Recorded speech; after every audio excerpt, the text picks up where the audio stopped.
Well, good afternoon. Welcome to the third webinar of the 2024 Resiliency Academy series. We'll wait a few minutes as a few more folks are coming in. But I'll go forward here with some introductions. My name is Annette Oso, Managing Director of Resilient Virginia. And I want to recognize my colleagues, Trish Porter, who worked on planning this event, and Jerry Savanka, our technical advisor, who is assisting with production today. We'll have a few technical notes here. The webinar is being recorded. Please do feel free to introduce yourselves in the chat box. Enter your questions in the Q&A box. We will have an opportunity for questions and answers after each presenter today. And finally, we have the live transcript is available if you choose to use that. Also, I want to make a note that we can provide certificates of attendance if you're working towards self-reporting for continuing education credits. The Resiliency Academy series has taken a variety of themes each year, and we're focusing this year on a very timely topic, which is the integration of climate impact into hazard mitigation plan updates. And why is this important? Well, we're now having the scientists are saying there certain facts are coming out. 2014 is slated now to be the hottest year on record at this point. And we've all been experiencing an increase of severe storms, hurricanes, drought conditions, and wildfires. We know that we've, of course, just experienced the Hurricane Helene and Milton. Hurricane Helene is now estimated to have resulted in, or will result in, $53 billion in damage across the southeastern region. And an agricultural economist out of Virginia Tech has projected that between short and long-term effects on Virginia farming, the bill could reach as high as $630 million. The first fall webinar, which was the latest on climate in the Mid-Atlantic, which brought forth some of the National Climate Assessment information, set the stage for the next webinar, which was introduced FEMA's requirements about including climate in hazard mitigation plans. The webinar today will bring together tools and resources for developing your local plan. And finally, the fourth webinar will feature local and regional examples of hazard mitigation plans that have included climate impact. All these webinars are shared on our website and can be accessed after the webinar series is over. So you would see the agenda for today. We'll be welcoming and doing a quick poll with the audience, have the speakers introduced, and then of course they'll give their presentations and have a bit of a roundtable discussion, and then have some looking forward notes. So at this time, we would like to take a few minutes to go ahead and do a quick poll that gives the presenters an idea of the sectors represented by today's attendees. So please fill out the poll, and we'll just have about 30 seconds on that. And so the results are local government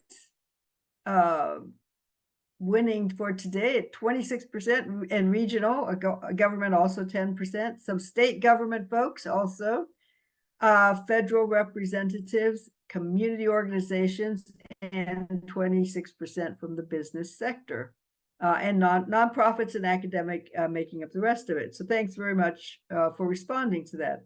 Now, before we get started, we do want to thank our 2024 Resiliency Academy series sponsor, MARISA, or the Mid-Atlantic CAP RISA program, and we're happy to have a speaker from that organization today on the program.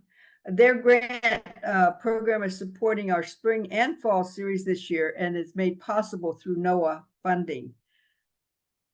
We also want to take a minute to thank our current annual sponsors, Marion Enterprises, Weston and Sampson, ECT, and Clark Nexon. And we can't forget our members, both institutional and nonprofit and individual, as well as donors. All this support, the general support that we do receive, helps to convene events such as the Resiliency Academy and our biennial conferences. So with that, let me introduce the speakers briefly, and they'll get on to their presentations. We're happy to have Baja here again. She was also a presenter in the spring. The former Senior Director of Direct Support and Innovation with USDN. And she, in that capacity, was the originator of the Resilience Hub concept, of which there's quite a lot of information available at the USDN website. She has now gone on to develop the new and improved All Hazard Mitigation Planning and Process document, which she'll be speaking about today. So we welcome Baja to our presentation today. Next is Melissa Finucane, who is the Vice President of Science and Innovation with Union of Concerned Scientists. We're happy to have her join, and she was formerly with the RAND Corporation, which is managing the Mid-Atlantic RISA, where she worked in, of course, the climate resilience side of things. Finally, Krista Romita Grocholski, who is the principal physical scientist with RAND Corporation and the lead principal investigator for the Mid-Atlantic Climate Adaptation Program. So she will speak about the variety of tools and data analysis mechanisms that they've developed in the Mid-Atlantic RISA to help with, again, and looking at climate and how to integrate this information into hazard mitigation plans. So I'll turn it over now to Baja, and please go ahead with your presentation. Thank you so much. I'm going to get into sharing slides here. The good news about today is that we're going to make some more time for Q&A and do a little bit more of that at the end. So some of these slides will have some just grounding information, but coming back into more discussion and what folks are looking for afterwards. So first, I just want to acknowledge I'm joining you all today from the land of the actual Mayan people. I am in a different location and excited to be welcomed into this space, and just loving the flora and fauna and the beautiful people around me at this point. I am also the co-executive director and founder of Embodied Ecosystem and the Resilience Hub Collaborative, which are two orgs that are getting up and started and working on some of this support work for local governments and community members. So I'm going to talk to you today just a bit about the social and ecological elements of hazard mitigation planning. And this is just a review of what FEMA states that hazard mitigation plans are intended to do.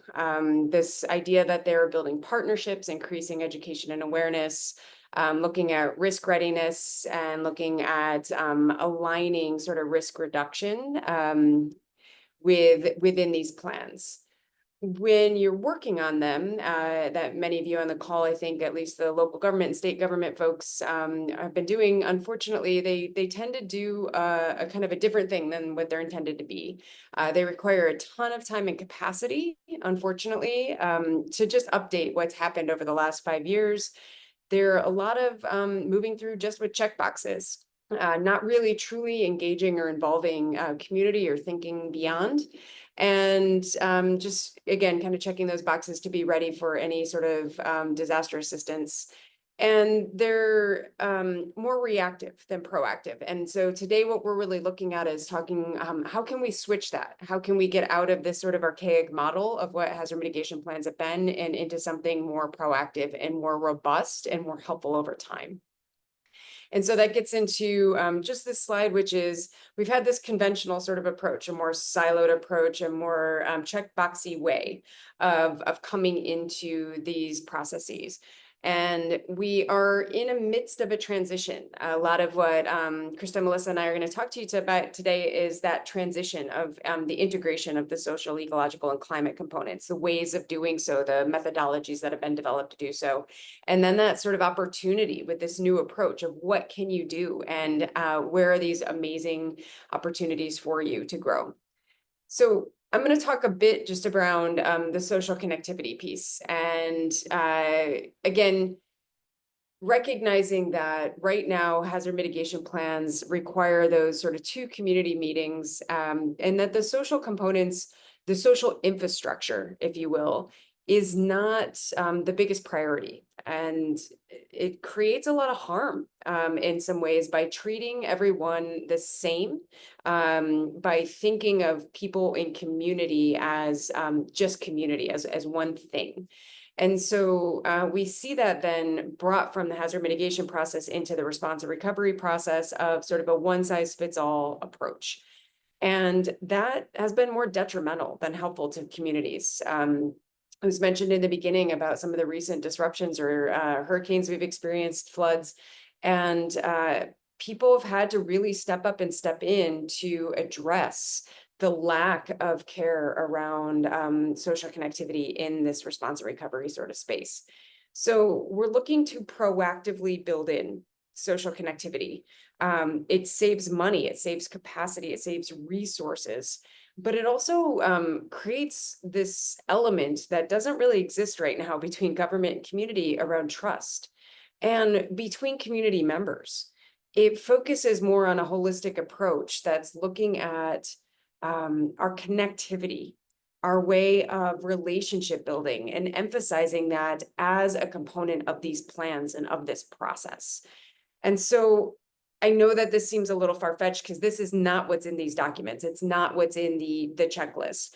We're going to provide you with some of the things that help support it, but the recognition that social infrastructure and social connectivity are keys when we're talking about hazard mitigation, resilience, climate change. It is a huge, huge missing piece right now. Oh, maybe, there we go. So when I talk about some of the social components too, when we're talking about social connectivity, a big piece that is really important in communities, and especially when we get down to the neighborhood level, is looking at that sense of belonging, and that belonging leading to a sense of care and compassion and empathy for others.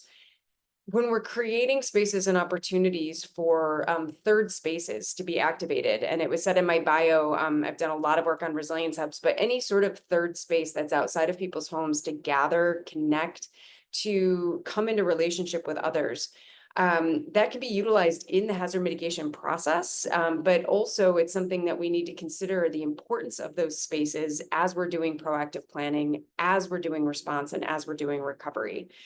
And making sure that we're really thinking about relationships in connection to mental and physical health, and that connective thread that helps people know that they're going to be checked in on. There's an example that's come recently from Asheville with the flood, where people had to hike up into the mountains or into other parts of the hills to connect with folks because they were isolated. They couldn't get any access to resources or information.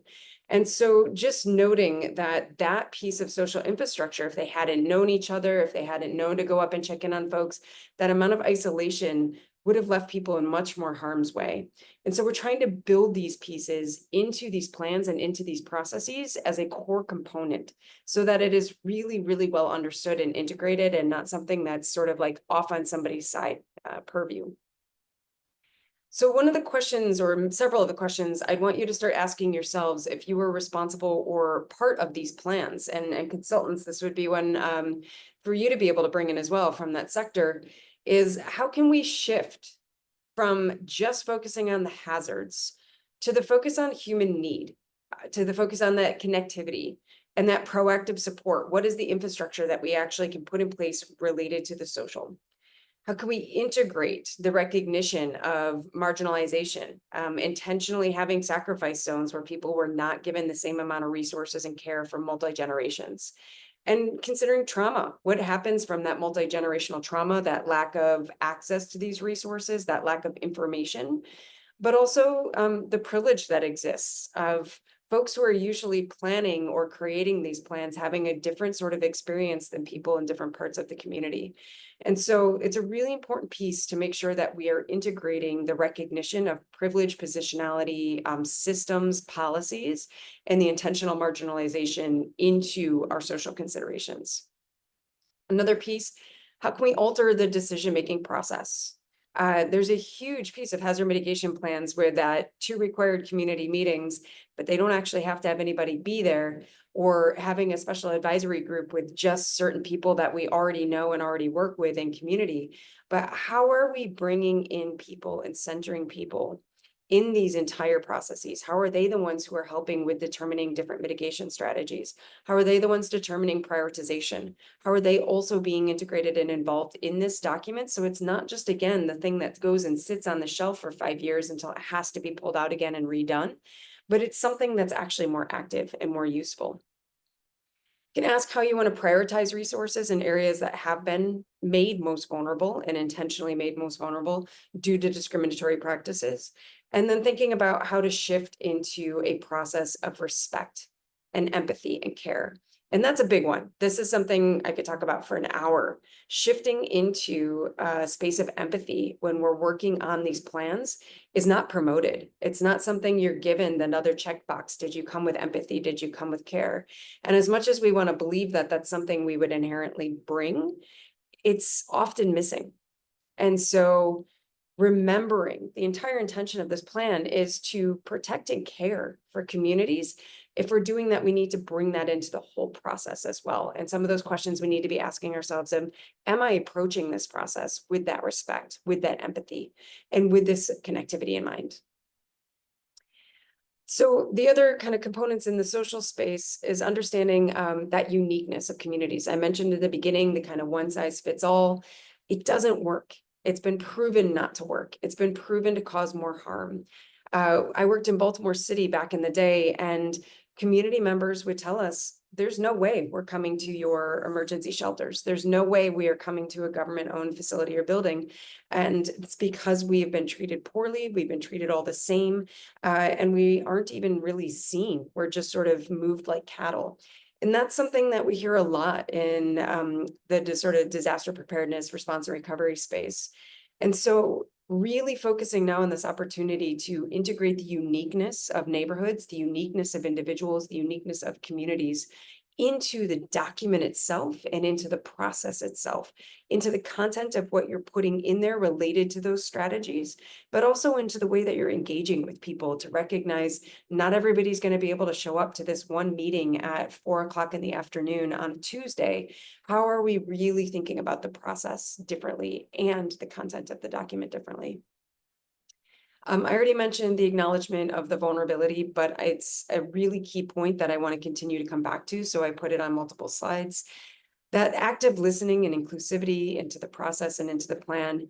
And there comes this piece around shifting of power. As we're centering humans in these experiences, as we're centering the uniqueness of people, we're also thinking about what is the conventional power structure been? How have we denied power to people for so long? How have these plans kept people into containers in which we treat them the same way? And how do we start to expand that, to widen it, to think about what are the opportunities to shift power to community and to members of the community, especially those who have been made intentionally vulnerable through this process? I love to use this example as a reason why, because a lot of times people are like, you sound like you just, are coming totally from the heart, and this is not one of those plans, this is a head plan.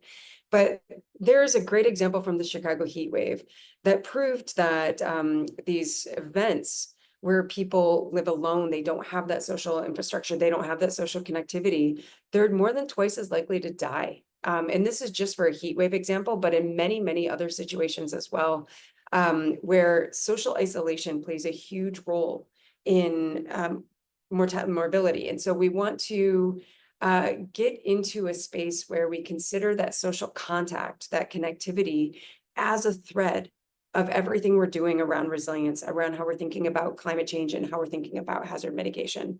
It's really reducing those deaths, reducing those impacts, and increasing that connection and that social connectivity. So these are just the main points. You're going to get the slides. I'm not going to reiterate them again. One thing I will say here that I didn't mention before is, at least in the benefit cost analysis, this is a place to be able to push. This is a place to be able to play more, because we right now don't have multipliers connected to the social and ecological components. And so that makes all of the sort of benefits around these hard infrastructure projects that aren't considering the people, aren't considering the natural systems, it prioritizes them. And it makes it easy to prioritize in the communities where it's more easily done, thus leading to more disinvestment in the intentionally marginalized and disenfranchised communities. So looking at that cost benefit analysis and adding in multipliers, adding in these different percentages for social and ecological strategies is a huge opportunity to then look at integration of everything I've been talking about and have a transformation of this process that, again, has still maintained its archaic nature and foundation, even though it says align with Justice 40 or do this, like, it's still stuck and it needs to get unstuck. The benefit cost analysis is a way to do that. In addition to the social, the ecological is huge, and they are interwoven. They come together. So it's something where we talk about these third spaces, as I mentioned before, where people connect and engage, but the benefits of the third spaces also having the nature, the ecological benefits, they're so critical. And they've also been proven to do things reducing heart rates, calming people down, helping with easing of situations that are really chaotic. And so we want to consider nature also, and a different approach. Looking to nature actually beyond just this idea of taking from it or putting it in a park, but rather, how is it providing different patterns and behavior examples that support us in actually changing our methodologies? This is actually considering, I'll use an example like dolphins. Dolphins care a lot for their own species. They do a lot of caretaking, playing, and fun, but they're also the species that's known to caretake for others. They support seals and whales and others, protecting them. And so that's a pattern and a behavior example that we mentally shift into seeing nature as a guide and thinking about how we're integrating that into our behavior around this plan. But there's also ways to bring it into what are the solutions that we're coming up with in the plan as well. Looking at that health and well-being intersection and considering ecological infrastructure as a key solution. Again, those kind of co-benefits. So some of these main points, same thing, looking at that benefit cost analysis and ensuring that multiplier is engaged, but ensuring that we're also thinking about green infrastructure projects and prioritizing them, looking at the longevity of those instead of just in these short-term sort of, we need to get this done because of mitigation. We actually need to be thinking about what are the long-term ways that this green infrastructure project or this community greening project is going to have all these other co-benefits that actually help reduce the strain and stress on the system, on the actual governmental system. And then there's benefits for ecosystem restoration and preservation as well. So incorporating that human experience, incorporating that ecological nature-based experience into the considerations, into the foundations of the way that you approach a hazard mitigation plan update is just going to have so many benefits over time. So we talked about this a little while ago, but it's kind of like, oh, you're saying a lot of stuff that's really different. Yes, it's really different. And I also want to say, don't worry.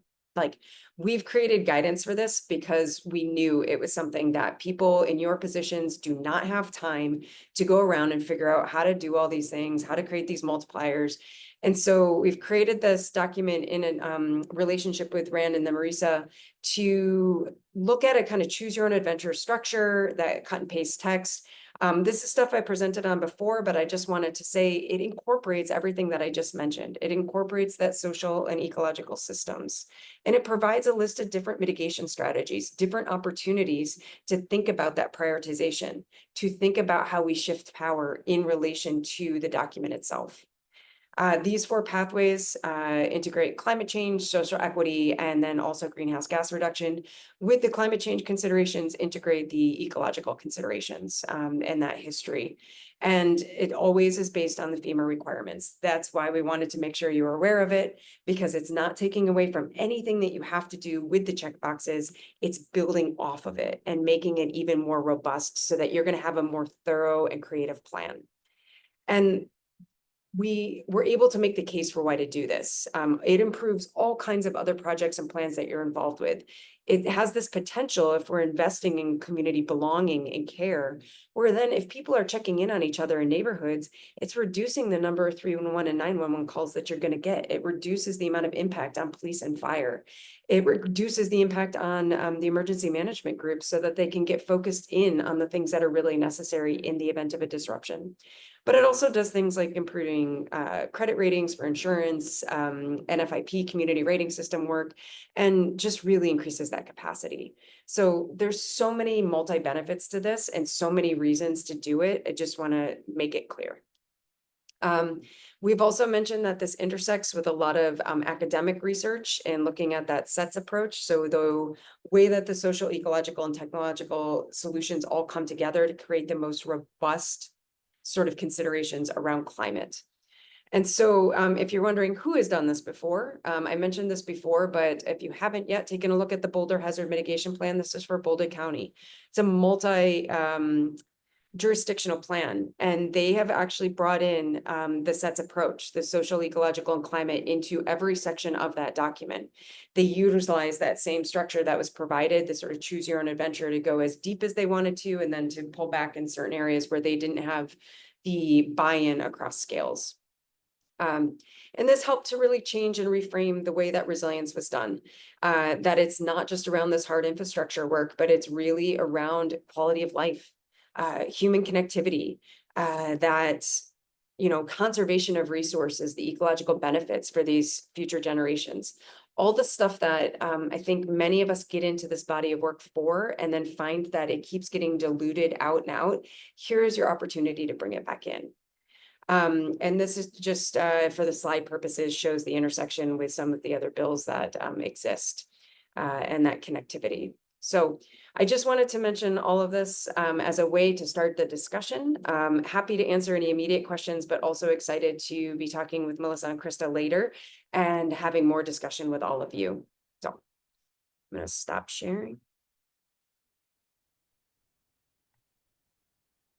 All right, thank you, Baja. And a very nice question from Jamie Powers, Albemarle County.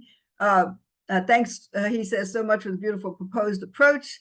Do you have any data about relative cost benefits that have been realized by communities taking this approach? So that could be, you know, again, an argument for using this going forward.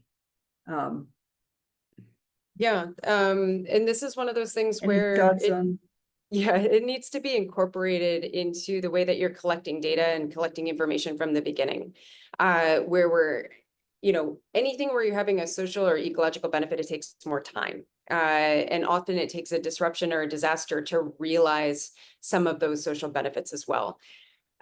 We have been doing surveys in certain communities where folks have said they feel more respected, they feel more cared for, and their trust in government has increased. Using this type of process change has certainly happened, but it hasn't necessarily been tested in a disruption because we don't control them and where they've happened. So this has been more in the Northeast, where we've seen people actually say they have felt through the process that they will care more for each other, they'll check in more for each other, that in the event of any disruption, that they would reach out to their neighbors. Those are sort of the questions that we were asking them. And then also, how do they feel in relationship with local government? And those have all led to more positive quotes, more positive feedback.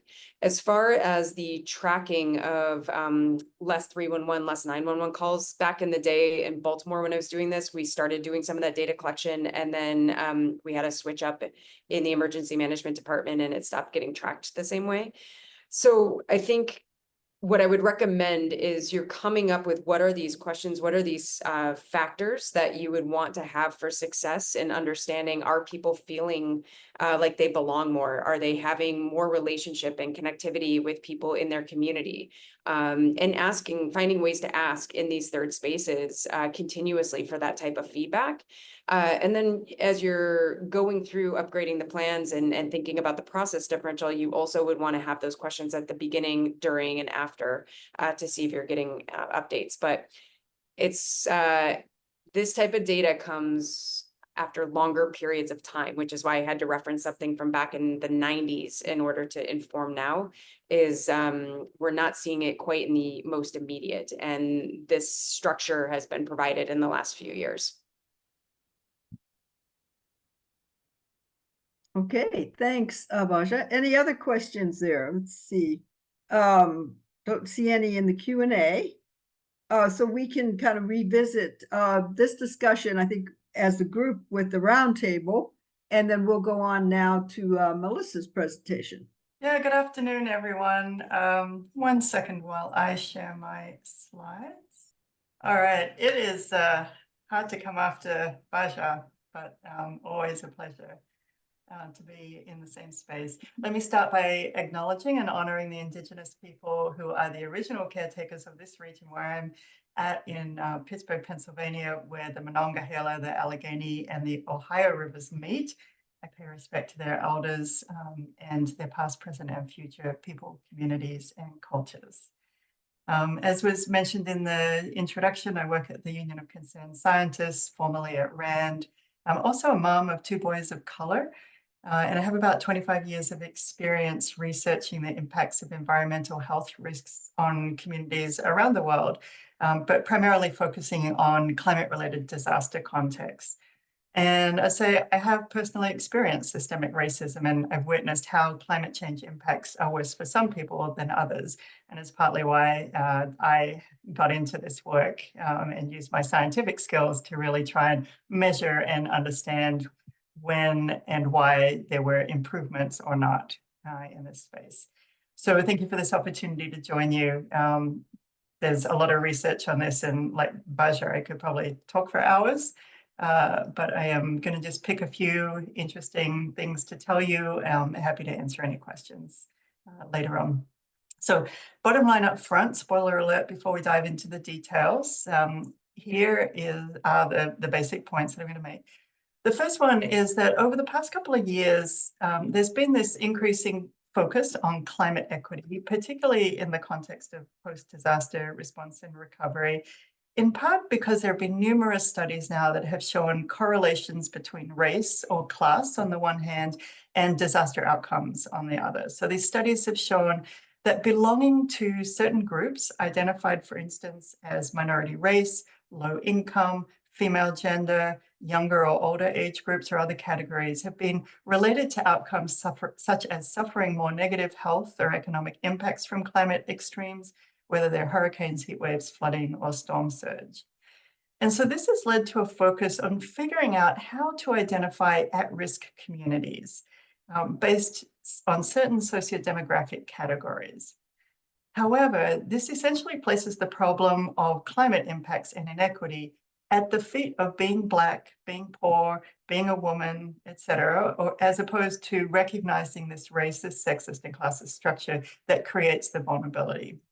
And so in essence, this focus has really created or cast certain groups as being inherently vulnerable, and it renders invisible the policies and programs and plans that perpetuate racism and classism.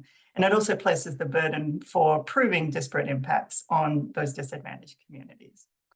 So in contrast, environmental justice scholars and practitioners have really focused on understanding equity as a more complex, multidimensional construct. And I'm going to talk a little bit about what dimensions of equity mean to different people and why they're important. But then I'll also focus on really thinking about how we can have a systematic and robust approach to measure progress toward equity. Another point I'm going to emphasize is that it's important to partner with stakeholders, including impacted communities, as we think about these concepts. So let me dive in here. let me start by acknowledging that the debate around how to equitably allocate taxpayer dollars is not new to federal or other public departments and agencies. But with this increasing interest in, and I'd say commitment to reducing inequities, there's now more than ever a need to really identify defensible frameworks and indicators and metrics for tracking progress. So what I talk about here today is really aimed at helping policymakers, but also practitioners understand what equity is, why it's important, and how we can measure it robustly. So many of you may come from physical science backgrounds, and so you no doubt know that over the last many decades, actually, we have used the latest insights and methods from engineering or other physical science to really think about how we assess risk from a technical perspective. But unfortunately, what's inherent in most risk assessment approaches from this physical perspective is that it's focused on damages to property assets. And so we've ended up overweighting wealthy individuals or areas when we determine vulnerability and need that focuses primarily on physical properties or the economic wealth or worth of the assets or people living in certain areas. So in short, you really need to have significant assets to be counted as at risk. And as a result, these approaches have tended to overlook poor people and communities. Let me go back to Baja's reference to the benefit cost analysis process and looking at ways that we can modify that. So more recently, this literature has developed really highlighting the importance of the role of sociodemographic factors that affect disaster preparedness response and recovery. And there's this emerging interest in tools or mechanisms, for instance, differential cost sharing, that can really offset this wealth bias in traditional risk assessments. But consequently, we need equity standards to determine what our baseline conditions are and what our goals are in disaster mitigation assistance related to addressing social inequities. So let me just start with a little bit about what is equity, because lots of people have lots of opinions about this. So I want to just tell you what it means to me. Here I use McDermott and colleagues' framework for equity analyses, which they developed in the context of ecosystem services assessments.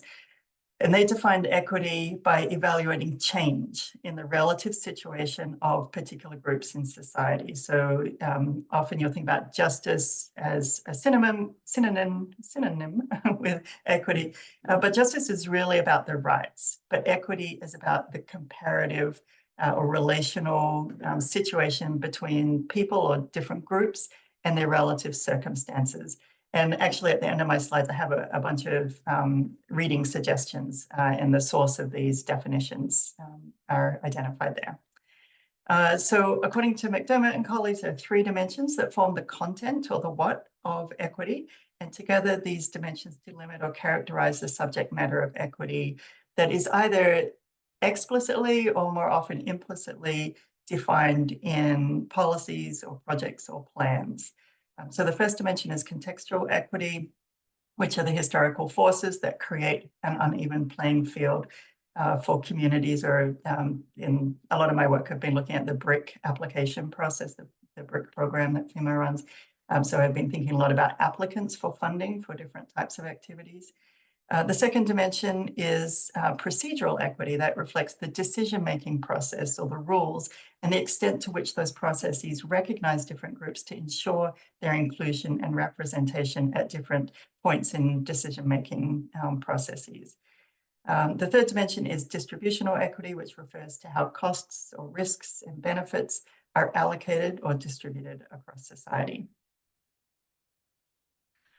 So that is the what or the content of equity, but how those dimensions are shaped really depends on other questions that frame the equity problem. One important one is who counts as a subject of equity? Who is the target group? At what scale? And the second question is, why are we interested in equity or not? Are we just trying to do no harm, or are we actually trying to advance equity? And so how the parameters, the what, as well as the who and the why of equity are determined has a really big influence on what we measure and what we conclude about our progress toward equity and equitable outcomes.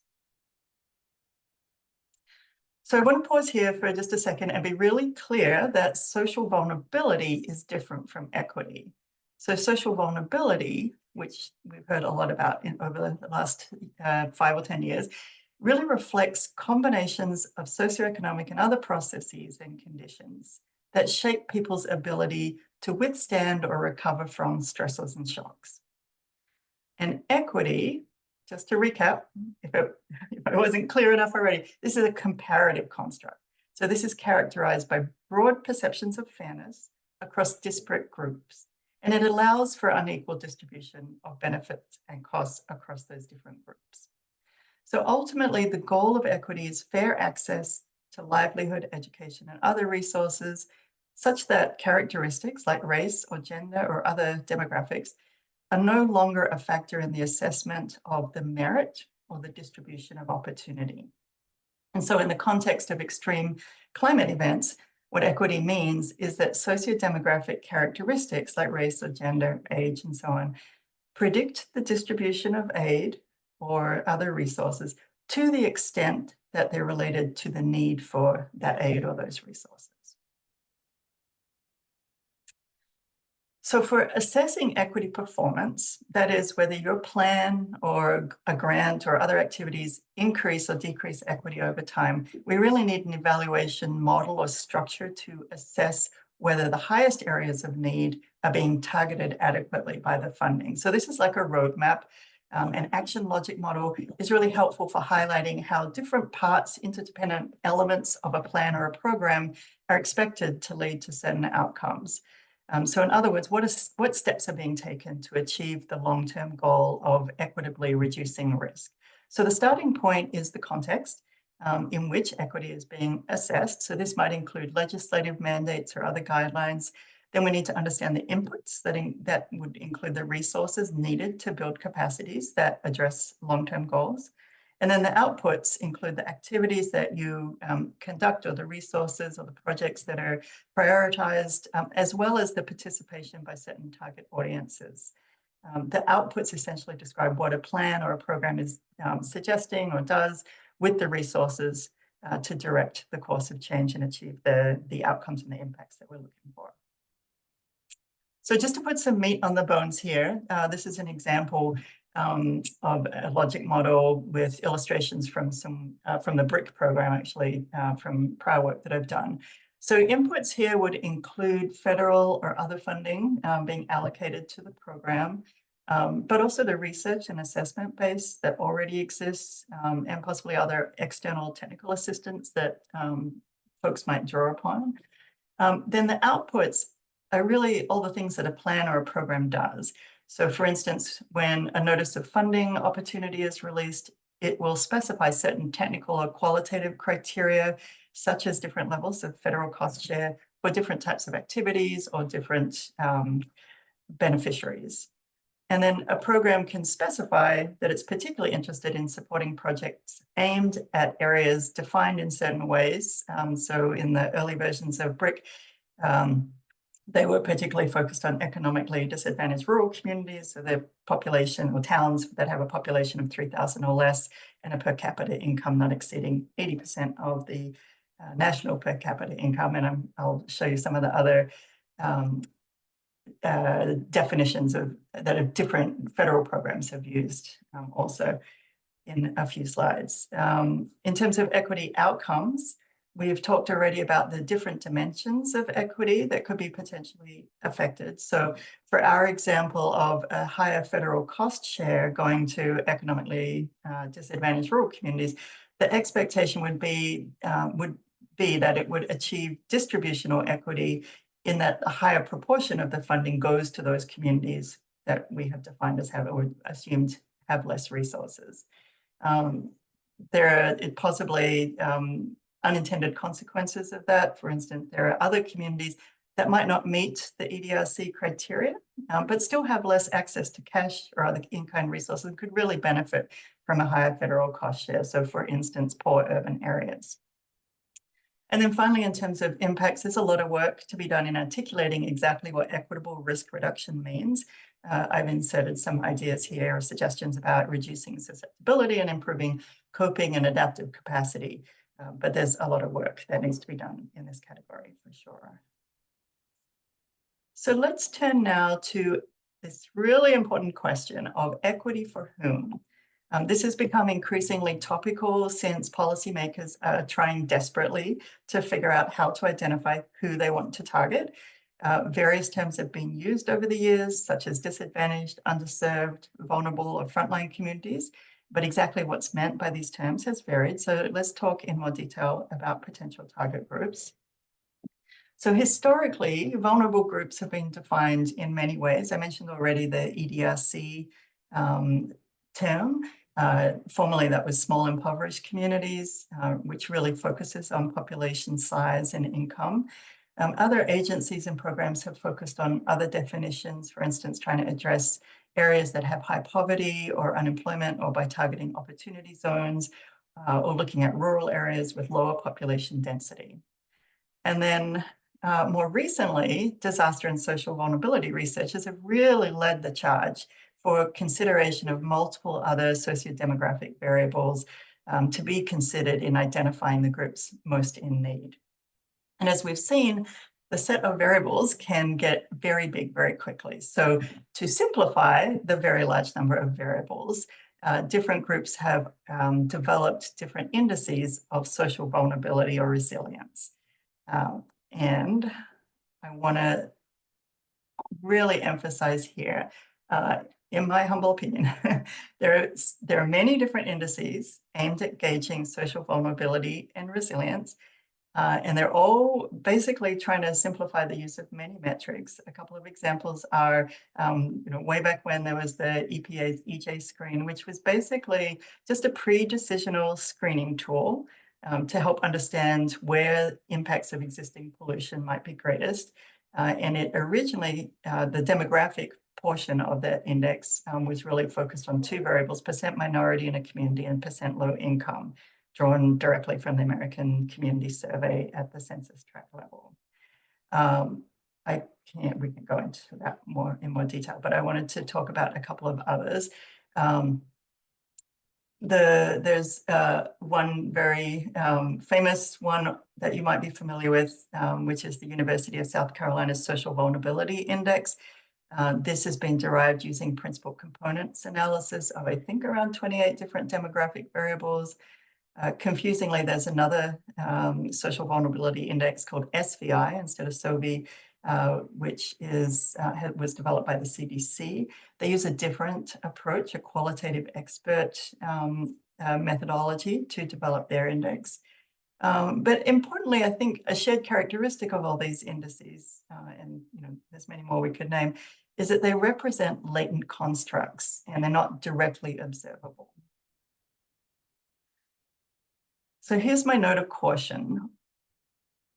While social vulnerability indices are widely used now by both researchers as well as folks in government and non-government organizations when they're comparing geographic units in terms of their relative levels of vulnerability, none of these indices have been definitively validated. And on this slide, I give you a couple of references, one to a paper by Spillman and colleagues, another by Backinson and colleagues, just to illustrate some of the problems, for instance, with internal inconsistency with SOVI. There's a lack of reliable measurement. And so it's hard when a policymaker wants to identify a vulnerable community, but the index value is changing depending on the amount or scope or geographic scale from which they're drawing their data to create that value, and it changes a community's profile from vulnerable to not vulnerable, just depending on the method that the index value was created. Another example is there's a lack of theoretical consistency, or what we call construct validity challenges. I think again in the Spillman paper, where they found, for instance, that increasing unemployment is related to lower values of SOVI. But it should be the other way around. If you think about, the unemployed context means that you have less resources available, presumably and less opportunities for networking. So you would imagine that in those situations, you would expect to see the opposite relationship. And there's other variables such as percent minority, which are very context dependent when you're thinking about vulnerability. And the same value, high percent minority might indicate a really robust and resilient community in one situation, but less robust or more vulnerable in another context. So again, I'm just issuing a caution here against using vulnerability indices for policymaking because of some of these inconsistencies. And honestly, just a lack of understanding of why they were developed and how they're valuable in the types of work that we're doing in terms of developing and implementing policies and plans. So I see my time is nearly up. I want to be respectful of my co-presenters here and your time. So let me just finish with these thoughts. Hopefully you've got by now that one of my key messages is when we're assessing equity, one size does not and should not fit every situation. And we can't just take a social vulnerability index and identify a group and say, well, we're just going to target all our resources there, because it doesn't tell you the underlying mechanism, doesn't address the drivers necessarily, because we haven't identified what those drivers are or why we're targeting resources at those particular mechanisms that we're concerned about. So let's see what I also want to tell you. I would say that I've noticed a blanket call to using these social vulnerability indices. But if we think about the original intent, that at least EJ Screen, for instance, was really developed as a policy tool for helping, for instance, pre-position resources to prepare for an event, not necessarily for measuring progress toward equity outcomes. So most importantly, we know that when we characterize the status of a community in the present, this in and of itself is a culmination of myriad past decisions or circumstances. And so it's another matter entirely to be thinking in terms of changing the status quo going forward in time. And in this latter context, it really matters how those past policies and circumstances are understood as root causes that need to be tackled.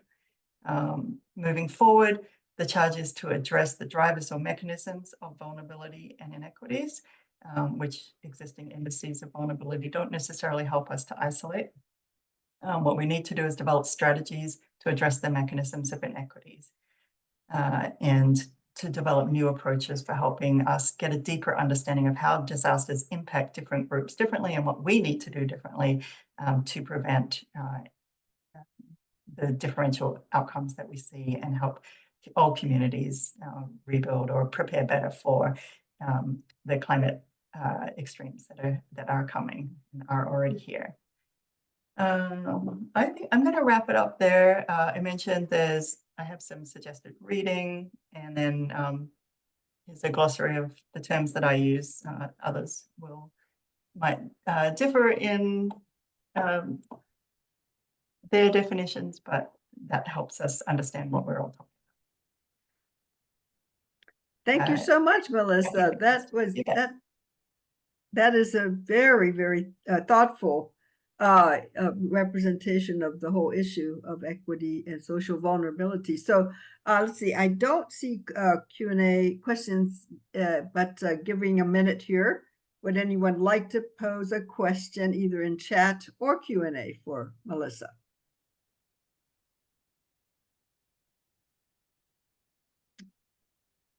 Think we're good. So we'll move on to Krista and then have all of you in the roundtable discussion to kind of put all the pieces together here. So let's have Krista, Romita Grocholski on next. And there's her slideshow. All right. Hi, everyone. Thanks for joining today.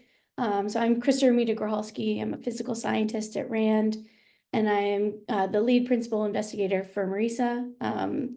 That Melissa Finucane was my predecessor. I'm really excited to get to be in the same space with Baja and Melissa today. I'm going to talk to you on the kind of climate side of HMPs and about the tools that our team has developed that we hope will be helpful in integrating climate information into hazard mitigation and other plans. Let's see if I can switch. Okay, but before I get to the tools, I want to, for those of you who are not familiar with MARISA and the Climate Adaptation Partnership program, which MARISA is a member. So the CAP program is a national level program that's funded through NOAA's Climate Programs Office. It funds over a dozen, I've lost track of the exact number, of the regional consortia, which you can see on the map here. MARISA is this little purple one in the Mid-Atlantic. And all of us are boundary organizations for the regions that we serve. So they're typically made up of folks from academic institutions with a range of expertise. We all have the goal of working with communities to make them more resilient to climate change. And so we aren't primarily or only focused on the science of climate change. CAP teams are trying to work with communities where they are and to bring science to them in the form that they need so they can make climate-informed decisions and increase their capacity and their resilience. So MARISA is the CAP team that covers the Mid-Atlantic region, and this slide shows what we're defining as the Mid-Atlantic. And you can kind of see the outline of the Chesapeake Bay watershed in there as well.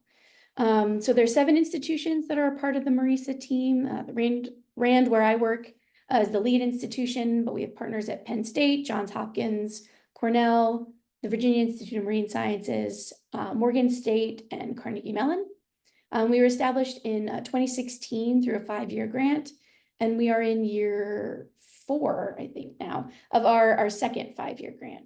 And much like the CAP program overall, our goal is to collaborate with and support communities in the Mid-Atlantic to improve resilience and help build capacity to respond to climate change.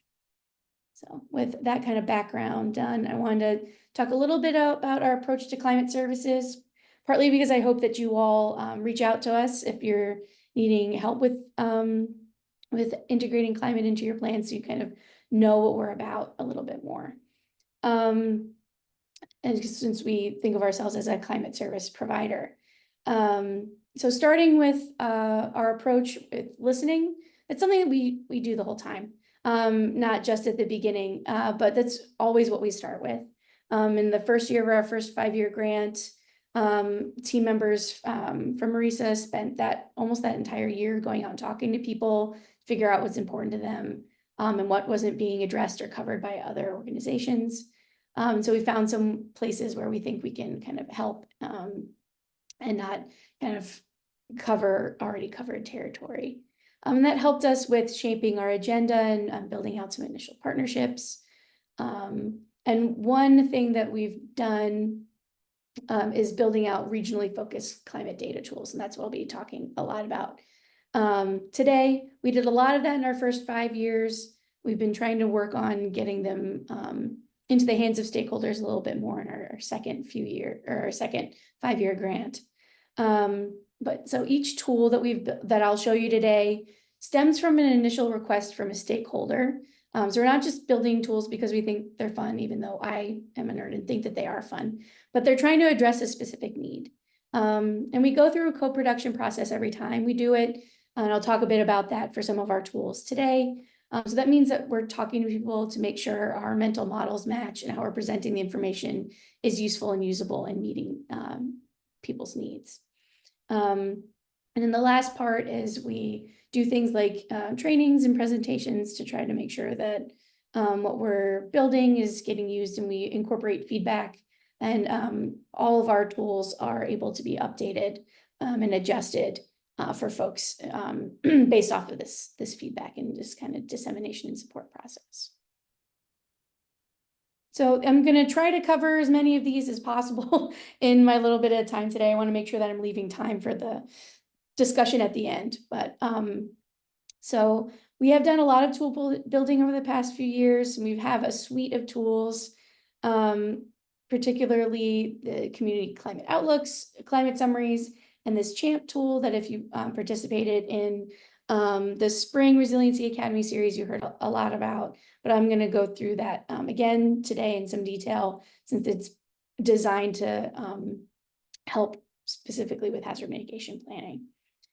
We also created a popular climate-informed intensity, duration, and frequency curve tool for stormwater managers, but I won't have time to talk about that today. But if you're interested in it, feel free to reach out to me. So I'm going to start by talking about CHAMP.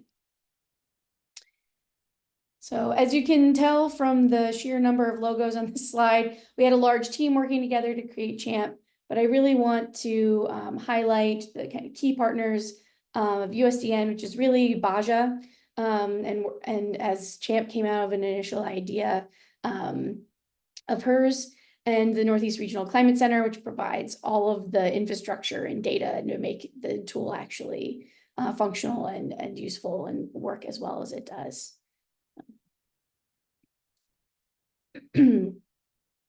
So as you all know, FEMA recently updated their policy so that they now require HMPs to include the discussion of the probability of future hazards and the potential effects of climate change and how they will impact future intensity and location of those hazards.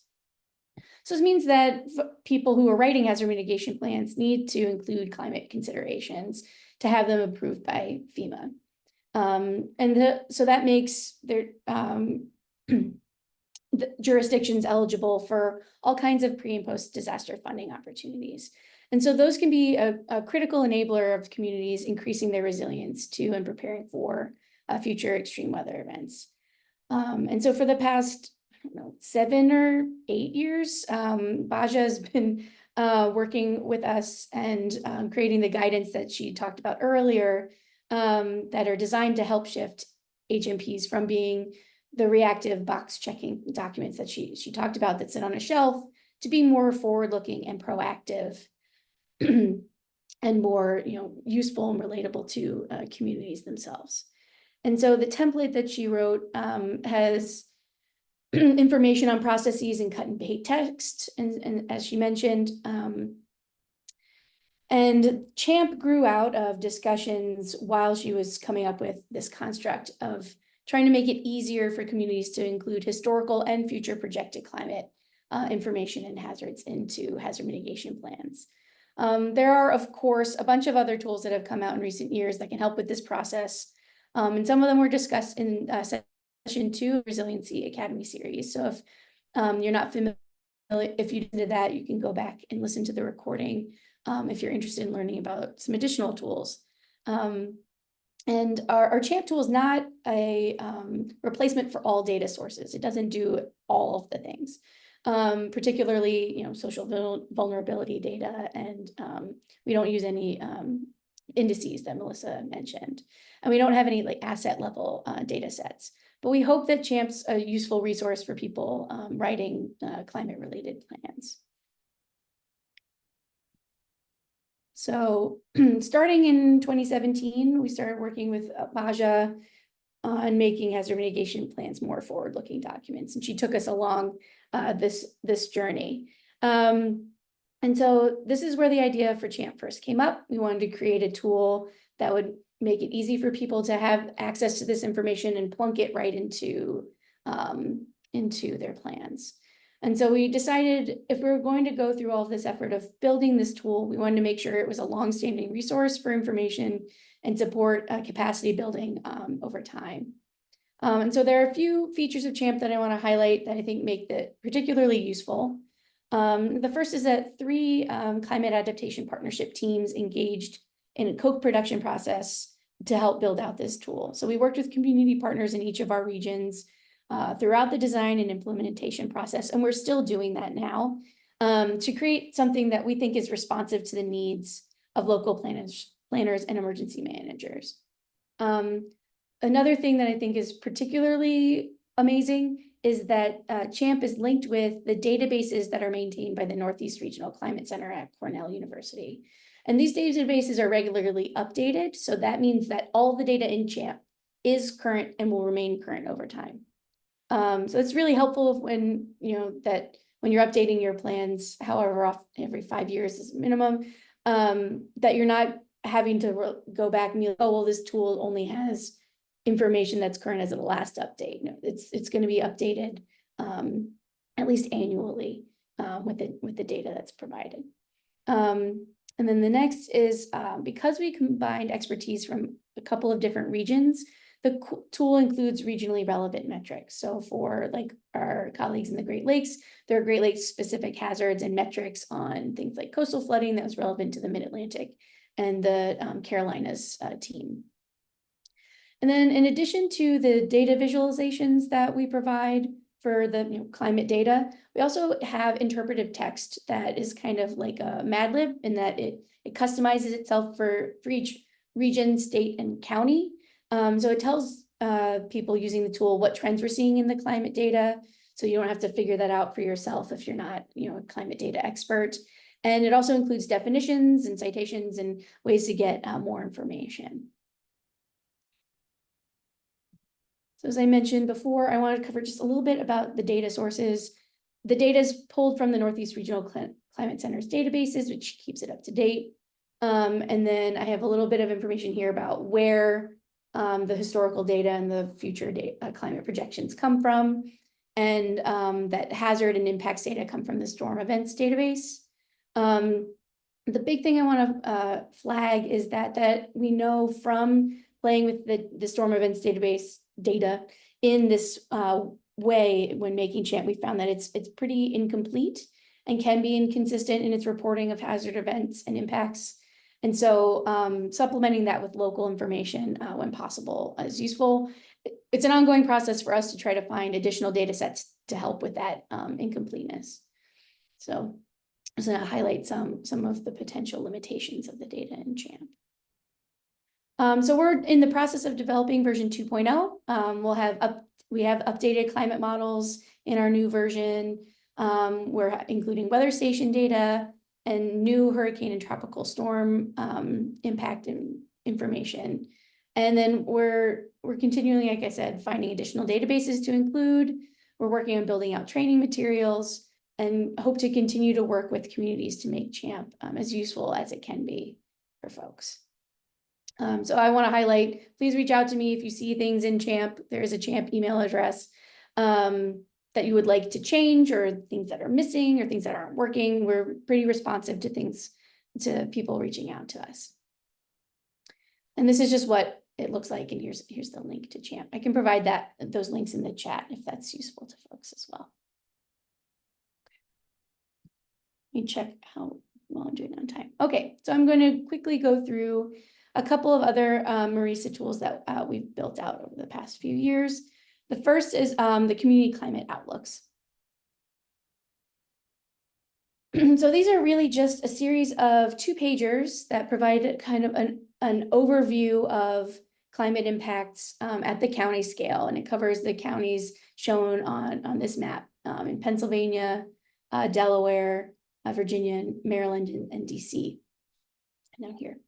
So they provide just an overview of local, and it's accessible information. It's written for a broad audience to just kind of get a sense, just in a single page printed out, what's going on in terms of climate at your county scale. We undertook a multi-year co-production and review process to create these outlooks. And all credit goes to Kelsey Ruckert at Penn State, who's been working on these for a number of years now. Here is an example of what the outlooks look like. So you can see they just provide a little information on, depending on which county you're in, what's relevant to you, things about sea level rise or shifting seasons. If you're inland, you don't have to care about sea level rise. Changing temperature patterns and changing rainfall patterns. We think that they're a good entry point to the MARISA climate tools. They can help folks just kind of get initially oriented into climate information and data. And then you can figure out where you might want to dive deeper and use something like CHAMP or some of the tools that I'll talk about from the climate summaries in just a little bit. My colleagues at Penn State are continuing on updating these outlooks they're right now shifting them from being kind of just a single PDF to being more dynamic and easily updatable, and kind of a more permanent online and even phone friendly format. And we're working on updating some of the visuals, particularly on precipitation, based on some research that we've done on how best to communicate precipitation information. So stay tuned. Those will be updating, I think, later this year. So I will move on in the interest of time to the climate summaries. Climate summaries were one of those things that were explicitly requested for us to do. It's actually one of the first things that we as a team built out. So I think back in 2017, we got a request from a stakeholder that they weren't seeing a lot of climate or weather information on kind of the mid-Atlantic scale. A lot of NOAA tools, even the national climate assessments, cut the region off between the Northeast and the Southeast, and kind of Virginia goes in the Southeast and everybody else kind of goes in the Northeast. And so you don't get that mid-Atlantic perspective in a lot of the available climate and weather tools. So we wanted to create things that have a regional flavor to them, and you can see things at a regional scale. So we started writing the series in the fall of 2018. We're in the process of writing our 25th climate summary. We write 4 a year, they're seasonal. And the idea is that each edition has a thematic focus beyond taking us through kind of the outline that I'll take you through on the next slide, that we focus on in terms of creating a data tool. And they're intended for broad use. They're easy to sign up and get in your email, and we'll send you one every season. But the kind of data tools that are embedded in these can be used by practitioners for all kinds of things. So this is the general outline of a climate summary. We start off with talking about the significant weather events that have happened in a particular season. We also then share, like this one, where this is a picture of Canal Road in DC back in 2019 when there was a flash flooding event. We also then take people through seasonal temperature and precipitation discussion, where you talk about departures from normal temperature and departures from normal precipitation and what kind of happened in the season. On those two fronts, we do an outlook for the upcoming season. And then we do create an interactive data tool, usually using Tableau, that look at usually either a combination of historic and projected future climate metrics.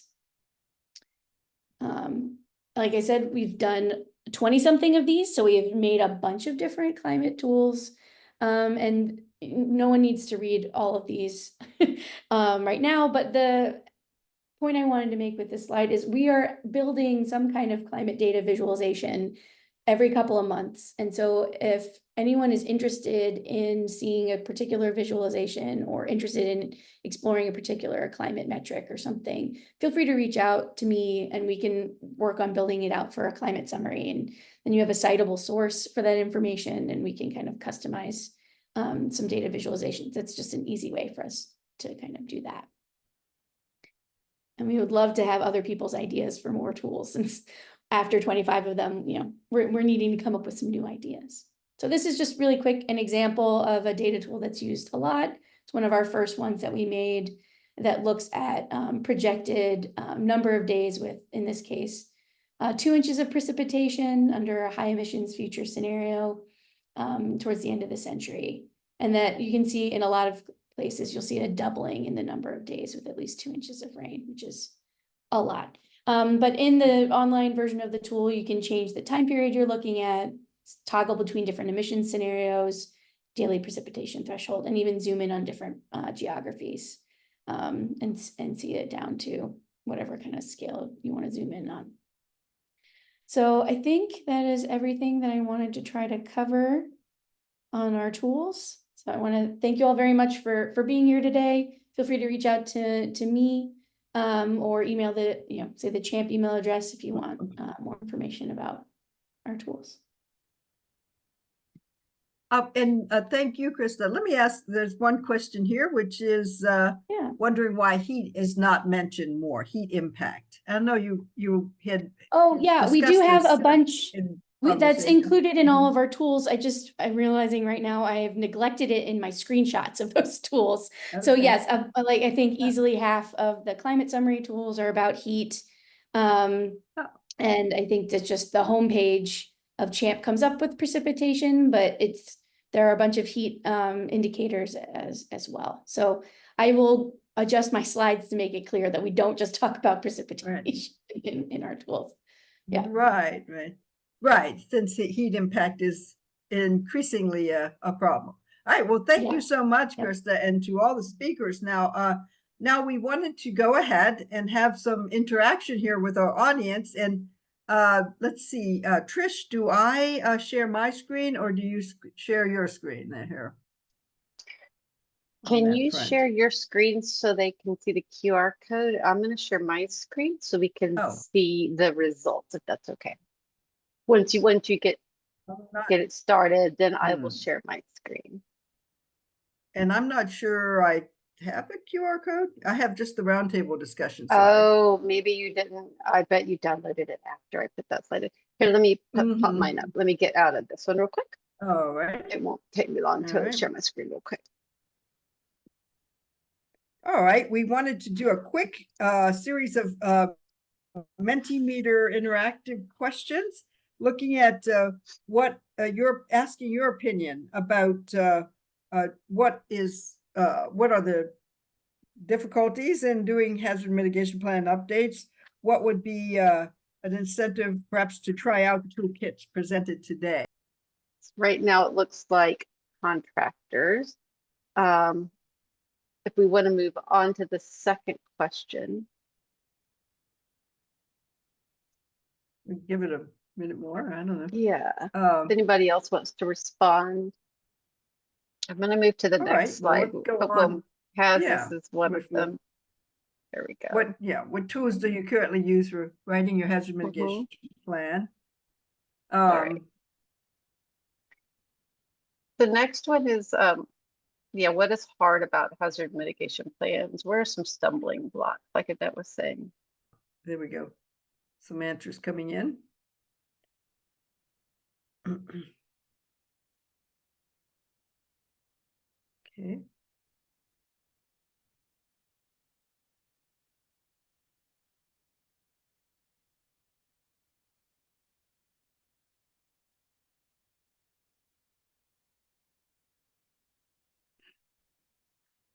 Basically taking a lot of time, lack of staff or funding capacity seem to be the high points there of this question.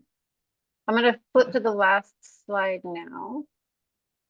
And this is just a quick question. We're going to gauge the what's already been done. Okay. Have you already included climate and or social equity in your hazard mitigation plan? All right. Well, the folks who are responding said they've included both. All right. And we just wanted to pose a few questions, or again, see if there are any questions from the audience. And I guess the other question I had was what would be do you all feel useful as far as actually moving folks to take a chance and go ahead and use the Baja's the toolkit she's put forward along with the CHAMP data gathering mechanisms together? Have you all do you feel like it's from your work with the localities as you've developed these tools, what is appealing about them? I can start with the component that's been really appealing for people that I've been working with is that they don't have to go back and do the whole thing again. What's great about the CHAMP tool is that it's consistently updating. And so that data then is something that can be directly connected through hyperlinks and other things into the hazard mitigation plans. And so folks don't have to use a ton of time and capacity to then go through and say, what's happened over the last 5 years? How did we do this? How did we do that? What do we need? And it also gets down into different scales that I think folks have been really appreciative of. So having that sort of connectivity of the CHAMP tool with the actual requirements of the plan, and then having additionally some of that cut and paste text that works across scales so that folks don't have to go and recreate everything from scratch. It's already there for them. They're only filling in those connective threads. It's reduced a ton of time and capacity that usually goes into these type of documents. Oh, okay. Great. And what we would look forward to doing, or just to say from Resilient Virginia's point of view, is finding an opportunity to put together both the toolkit, Baja, that you put together along with the CHAMPS tool. And I think my guess is with supportive technical assistance and that sort of thing, that that localities might be interested, and that's something we could certainly pursue via a survey, you know, at in the near future to see can we actually go ahead and identify localities who would be interested in doing things slightly differently, but getting to, you know, and ideally getting to better results. So I want to appreciate and thank the speakers time here, and any last thoughts between you all, and then we'll just have a few closing updates from Resilient Virginia. I'll just say thank you, everyone. But Annette mentioned, you know, technical support. That's something that you can come to the MARISA team for. We will provide, you know, we aren't consultants. We're not going to charge you for talking to us. We're here to provide support on, you know, and climate services to the region. And if, you know, we are capacity limited ourselves, but we'll do our best to either help you or help you find other folks who can help you. And yeah, so please reach out to me. I can put my contact information in the chat if you need any technical assistance. All right. And Melissa, any a thought from yourself then? Yeah, I will just say to all the hazard mitigation planners there, thank you, thank you, thank you.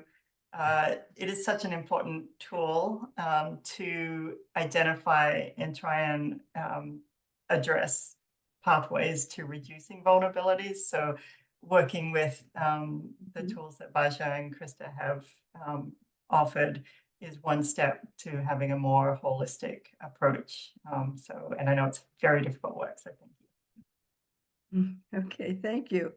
And let me just get back to the slides here, if I can. Just to give a few roundup final thoughts here, but what I wanted to do was to point people toward, and I seem to have lost my my slides here, Trish. I don't know if you can get them back, but just wanted to point people to the next and final Resiliency Academy, which is in early December, and that's going to feature, it's December 3rd, and that's going to feature some case studies, essentially, of folks who have worked to bring in the climate impact as well as equity into their hazard mitigation plans. We also wanted to point out that we are working on a project on energy resiliency with the Virginia Energy Office, and that project is recruiting local governments. Here's session 4, and so that registration is currently open. Anyway, the energy project is recruiting local governments to work with us on looking at their energy resilience based on an energy metric that has been developed by James Madison University. And so if you're interested in being involved with this study, which will go on to identify 10 communities that will do in-depth look at the ability to set up resilience hubs that have with the potential of having solar plus storage there. So that's an exciting project that we're currently undertaking. And then I'm sorry, I'm kind of out of sequence on the slides, but going back to another project that we're doing, the Resilient Virginia Collaborative Alliance. It has been working now since about a year. We work with localities in the central and western part of the state to work together to we've formed working groups on water infrastructure, clean transportation, agriculture, and are looking at forming one on emergency preparedness and hazard mitigation planning. So if you're interested in becoming part of that endeavor, do contact Brenda Wolf, our project lead, at her email, rvca@resilientvirginia.org, or you can click on the QR code. So last, and we wanted to point out that it is our 10-year anniversary. We are in a fall fundraising campaign. As we mentioned previously, your donations and sponsorships and memberships help us put on educational features like Resiliency Academy, our conference, which will be coming up in 2025, and provide other resources to communities around the state. So we certainly encourage you to consider becoming a member or making a contribution toward our efforts that will help us for the next 10 years. So with that, I want to thank the speakers again, and we'll just a note again about our production team. Thank you all for coming today. We look forward to getting all this information back out to the folks who have registered for today. So thanks very much and have a great afternoon.